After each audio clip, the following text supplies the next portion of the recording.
"Monica, could you step into conference C?" That's how it started, not even a knock. Just her VP Jason, all smiles and spreadsheets, standing in the doorway with the emotional range of a salad bar. It was Friday. 3:48 p.m., she hadn't even finished her second cold brew. The same Jason who once begged her to talk down an angry client in Omaha, who used to slack her you up at 11 p.m. for help with his PowerPoints. Now couldn't look her in the eye. There were two HR reps already in the room, one she didn't recognize. The other, Sheila, was visibly sweating through her blouse like she was about to testify in court. Jason cleared his throat like he'd rehearsed. "You've been an invaluable part of this company's journey, truly. But the board's pivoting to a more agile, forward-leaning team. With our new org strategy, cut the TED talk, Jason," she said. Calm, almost too calm. "Am I being laid off?" He blinked. "Offboarded." She actually laughed. "Offboarded, like a kayak? There's a generous transition package in your email. We're grateful for everything you've," but she wasn't listening anymore. Her inbox pinged mid-sentence. Access revoked from Salesforce, then Slack, then G Drive, like her body was still in the room, but the system had already deleted her soul. A few minutes later, she was walking back to her desk with a cardboard box. The office was quieter than she remembered. IT had already deactivated her badge, so her stuff was brought to her by a visibly apologetic intern named Jess, who looked one sneeze away from a breakdown. "They said I could get fired if I didn't pack your things fast enough," Jess whispered through tears. "I'm so sorry. You're the reason I took this internship." Monica gave her the last thing left in her control, a steady hand on her shoulder and a faint smile. "Don't cry for me. Jess, cry for whatever sociopath replaces me." That got a watery laugh. She held it together until she stepped into the elevator. Alone, box in hand.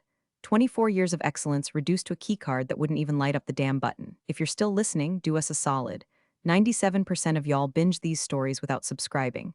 And look, we're not asking for blood, just a tap. A click. It keeps this chaotic little operation running. And honestly, it gives the team a reason not to scream into their desk lamps.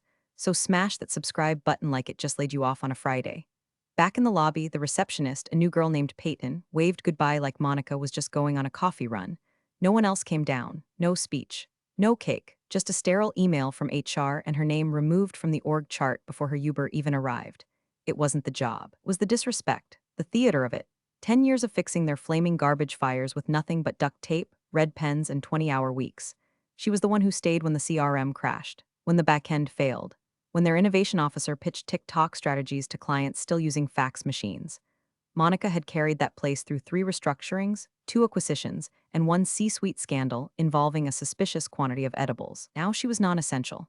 As her Uber pulled away, Monica didn't cry, didn't scream. She just stared out the window as the skyline blurred by, her reflection barely visible in the glass. Somewhere deep beneath the shock and the silence, a switch flipped. Not rage, not yet. Just a quiet little voice in her ribcage whispering, "You owe them nothing. But they owe you everything." And that, right there, was the beginning of the end. 2 weeks after the cardboard box parade, Monica sat cross-legged on her living room floor, hair in a bun, wearing the same hoodie 3 days in a row. Her resume stared back at her from a glowing MacBook, each bullet point a monument to a career no one seemed to care about. She'd filed for unemployment the Monday after the layoff, clicked through a website that crashed twice and gave her an estimated payout that barely covered her rent. "We'll notify you of your eligibility," the screen had said. She almost laughed. Eligibility, like she was auditioning for poverty. Her inbox became a graveyard of ghostings. One job interview, just one, called her an impressive legacy candidate, which she quickly realized was code for "we think you're old." She was 42.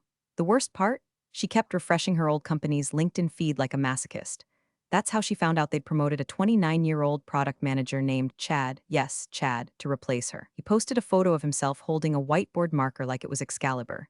The caption, "Excited to lead this new era of agile ops. Let's build." 2 days later, Monica got a panicked LinkedIn message from a former client. "Hey, who's managing the Midwest fulfillment accounts now?" No one's answering. She didn't reply. She just stared at it until her wine went warm. The real twist came when she ran into Elena at the grocery store. Monica was clutching a basket of frozen meals and a bottle of barefoot Pinot like a survivalist. Elena looked the same, except she had that same shell-shocked glaze Monica had seen in the mirror. "They got me too," Elena said before Monica even asked. "Last Friday. Said my role was migrating to a more strategic tier. Whatever the hell that means." They ended up at a dingy wine bar 2 blocks down. No frills. Just laminated menus and cheap Cabernet served in glasses that still smelled like bleach. They talked for 3 hours. Venting turned into brainstorming. Brainstorming turned into something that felt suspiciously like scheming. "You remember the logistics dashboard?" Elena asked, pouring the rest of the bottle into Monica's glass. "The one we built from scratch because the vendor tools kept crashing?" Monica nodded slowly. "That Frankenstein thing we used to patch inventory bottlenecks? We could rebuild it properly, as a product, not as an afterthought. Monica raised an eyebrow. You're serious. I'm unemployed and mad. That's the most dangerous kind of engineer. They clinked their mismatched glasses. It wasn't a plan yet, just the glimmer of one. But it was the first time in weeks Monica felt not disposable, not broken, just dangerous enough to do something about it. That night, she didn't cry herself to sleep. She didn't scroll LinkedIn or refresh her inbox. Instead, she pulled out a notepad and started sketching wireframes. It wasn't about redemption. It wasn't even about justice, not yet. It was survival with a pulse. And the first brick in the foundation of something the board would never see coming. The first prototype looked like it had been designed in a war zone by sleep-deprived raccoons. They built it over 3 weeks in Monica's kitchen. Her, Alina, and Raj, a quietly brilliant former systems engineer who used to debug warehouse scripts with nothing but a post-it note and existential rage. They survived on takeout, rage caffeine, and Spotify playlists that oscillated between lo-fi coding beats and songs to burn a corporation down to. The tool wasn't pretty, but it worked. Real-time logistics flow. Predictive flagging. Actual accountability, something their old company avoided like HR lawsuits. It was built from scars.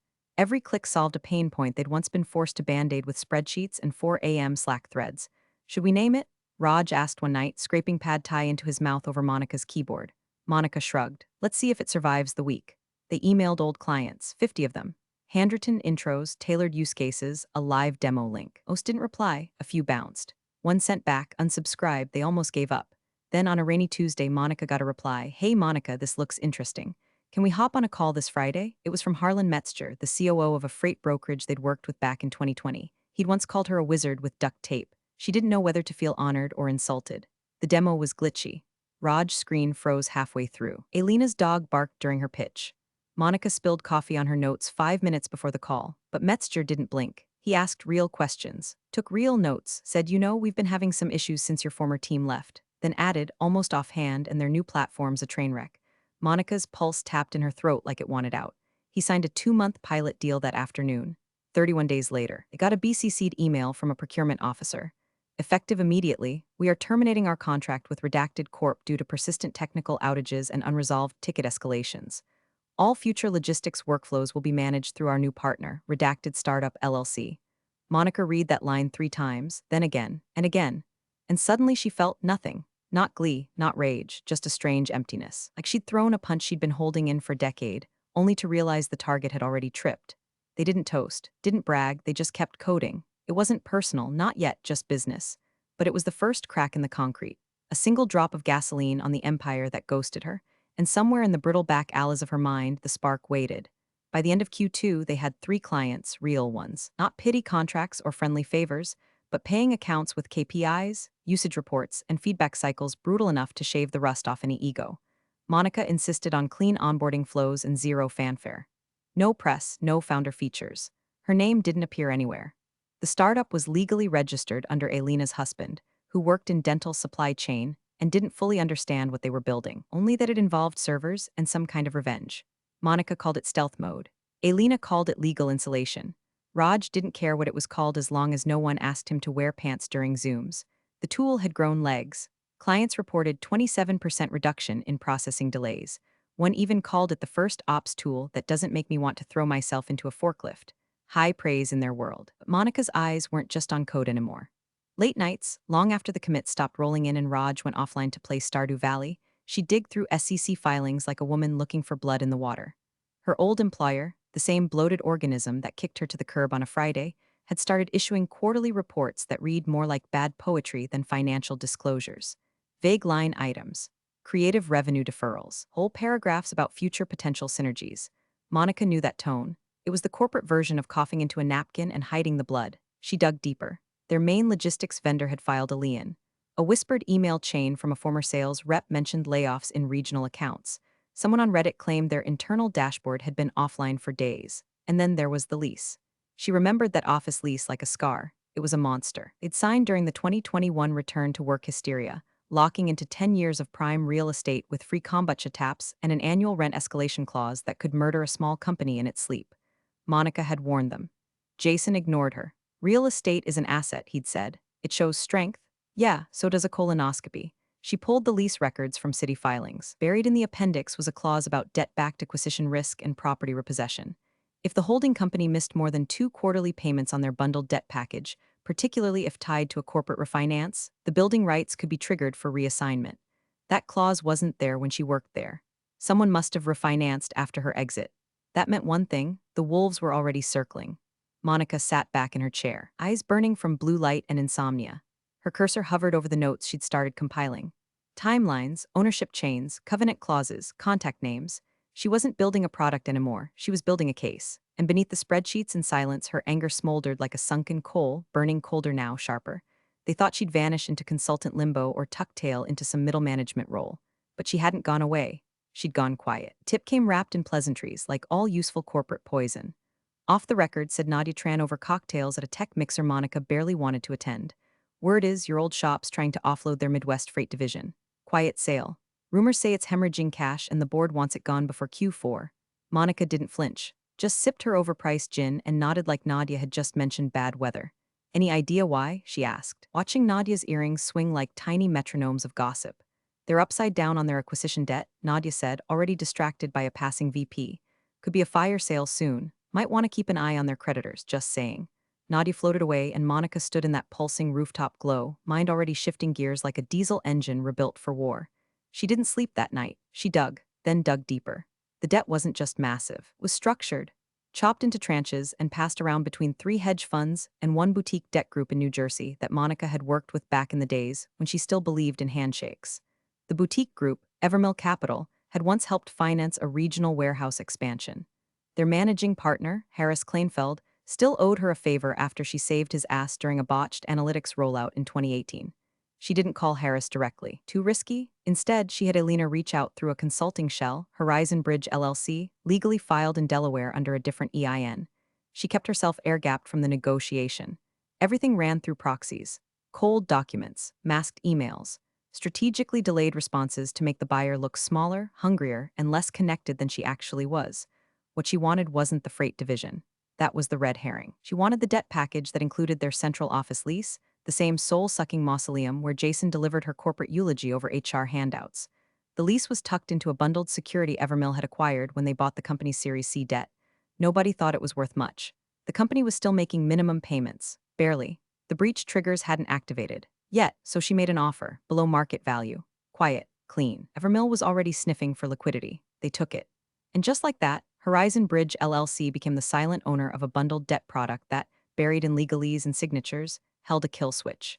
If the debtor missed one more quarterly covenant, Horizon could repossess physical assets, including, very specifically, the lease to Suite 4700. Monica signed the transfer from her living room at 2:14 a.m., wearing sweatpants and the hoodie she'd been laid off in. No champagne, no gloating, just a slow exhale as she stared at the clause highlighted in yellow. In the event of payment default and failure to cure within 30 days, all lease rights revert to the asset holder for reassignment and disposition. She just bought the loaded gun. No one knew it yet. Not Jason, not the board, not the overpromoted toddler running logistics. But the countdown had started, and Monica. She didn't want justice. She wanted them alive when the walls came down. By August, the smell of corporate decay had gone from subtle to suffocating. Whispers on industry Slack threads said the freight division was imploding. Clients weren't getting support. The product roadmap had turned into vapor. One vendor even posted a vague tweet that just read, "Imagine giving someone $50M and getting ghosted." Monica didn't need whispers, she had numbers. Her team quietly tracked website uptime, job postings, SEC delay patterns, and vendor payment notices. Every sign pointed to one truth. The CEO was running out of lifeboats and trying to paddle across the ocean on a door made of lies. He'd started skipping non-essential vendor payments first, then internal IT invoices, then client SLA penalties were under review. It was textbook triage. He was buying time, betting on a desperate equity round that wasn't going to land. Monica didn't move yet. She waited until their Q3 covenant date, October 1st. The debt agreement required a minimum liquidity threshold, a safety buffer they couldn't meet, not after the client churn and bleeding ops budget, and Monica was about to poke the wound. Her team approached one of their old employer's biggest clients, Langston Freight Group, legacy account worth $2.4 million in annual revenue. Langston had been with them for 8 years. The CEO once called it unshakable.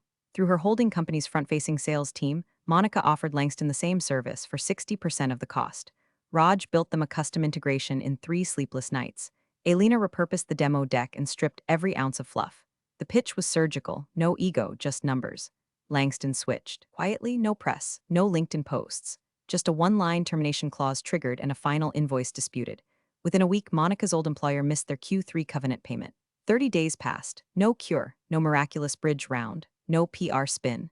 The system had been rigged with its own detonator, and now her hand hovered over the trigger. On November 1st at 9:02 a.m., Monica's lawyer filed the breach notice with Evermill, forwarding it automatically to the company's executive assistant and facilities manager. Subject line: Default notification asset reassignment initiated Suite 4700 within the hour. The building's property manager, who now answered to Horizon Bridge LLC, received instructions to restrict access, schedule a security escort, and initiate lease transition protocol. The trap hadn't just been set, it had snapped.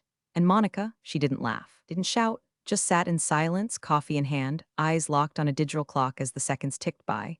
She didn't want them confused. She wanted them completely unprepared. Because the next move wasn't legal, it was personal.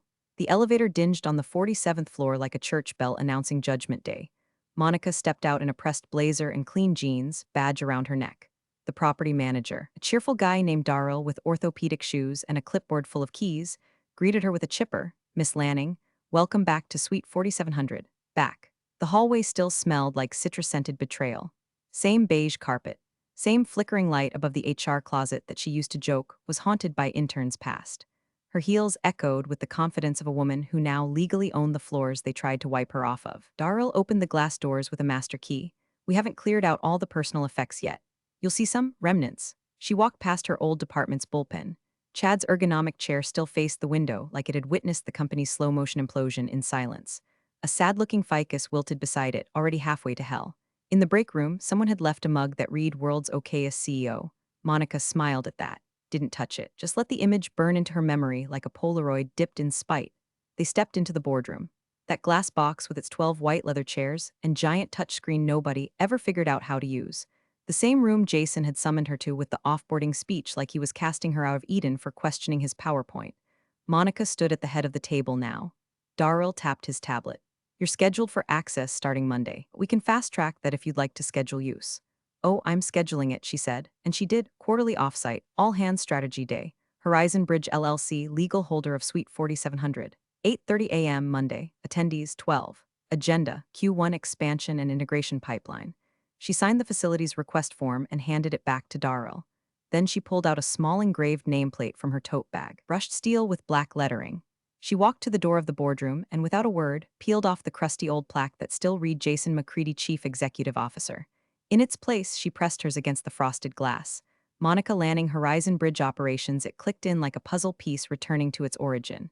Darrell blinked. "New management looks good in here."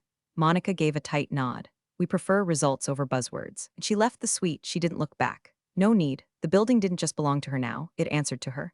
And come Monday, the former CEO would find out just how deeply that truth cut. Monday, 8:29 a.m. Monica's boots hit the marble lobby like the start of a war march. No hesitation. No hesitation left to feel. The front desk guard scanned her Horizon Bridge badge and waved her through like she was returning home from a long, bitter exile. The elevator dinged, again that familiar chime, and she stepped out to see it. Suite 4700, door propped open, coffee brewing, and a handful of executives already huddled around the boardroom's obsidian table. Some were reading printed slides. One was typing nervously into a Teams chat. And at the head of the table sat Jason McCready, all botoxed confidence and lopsided ego, sipping cold brew like it still belonged to him. Monica walked in without knocking. 12 heads turned. The room paused like a frozen Zoom call. Someone dropped a pen. Jason blinked, then smirked. "Monica," he said, leaning back like a sitcom villain. "If you're here to join the strategy sync, she set the folder down in front of him. Default notification enacted Clause 4B, lease reversion and access control authority signed by Evermill. Countersigned by the property group. Delivered. Filed. Complete." Jason's smirk faltered. "You've got to be kidding," he muttered, flipping through the stapled documents. "This is absurd, or this must be a mistake." "No mistake," Monica said, her voice smooth as polished steel. "You defaulted. I own the debt package. Horizon Bridge is the legal entity assigned to the asset. As of this morning, your team is trespassing. That lease was protected under our strategic restructuring. Your strategic restructuring failed to meet the minimum cash reserve clause for 2 consecutive quarters." She said, "That's not strategy, that's insolvency." One of the board members, a woman named Trina, who'd once told Monica she was too operational to lead, cleared her throat. "Is this enforceable?" she asked, voice tight.